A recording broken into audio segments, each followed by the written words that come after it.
Hey guys, this is Jamie with PC Monkey, bringing you another do-it-yourself computer repair video today. Today we're working on a laptop computer that's getting a runtime error. Let me zoom in and show you what the error looks like, although you probably already know because it's on your computer. So this is the runtime error that we're getting right now. So we're going to show you a couple different fixes for how to fix this error and get rid of it. If you have any questions, check out the frequently asked questions in the description. Or if you don't see it, leave your questions and we try to get back to you a couple times a day at least.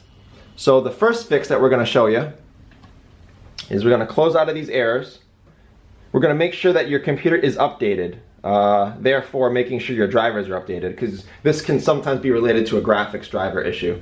So go down to your search bar down here as I've done, type in updates. You're going to get this popping out, check for updates under system settings. That's what we want, so hit enter. So this can look a few different ways. You'll either see it look like mine. It'll say you're up to date and it won't show any updates. In that case, click on check for updates. Don't necessarily believe this. Always check for updates manually. So we're going to go ahead and click on that. Another way that could look is you'll see a list of updates and they'll start running by themselves.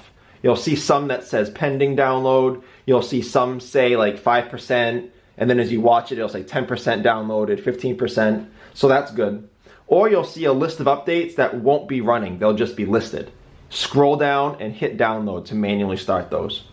But in our case, we are up to date. I manually checked and nothing came up, so you're good. So that's the first step you would do, is to make sure your computer and therefore your drivers are updated.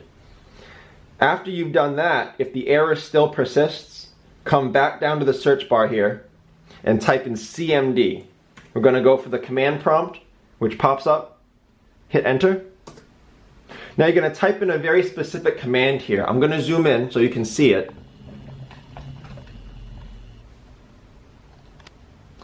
And I will also post this command in the description so you can copy and paste it.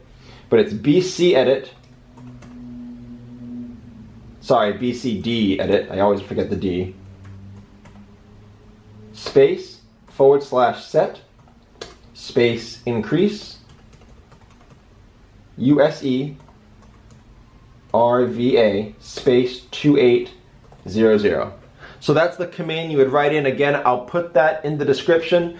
Hit enter just in that one command and it should say this command has run successfully, or this command has been successfully completed. That usually fixes a good 75% of these runtime errors. So those are the two fixes that we have for you today on this issue. Again, as we find other fixes and we confirm that they work, we'll post a couple other videos and we'll put the links in the description. But for now, if this was helpful and if it solved your problem, please like and share. Any questions or comments, please leave it in the description. And please subscribe if you enjoy do-it-yourself computer repair. Thanks for watching.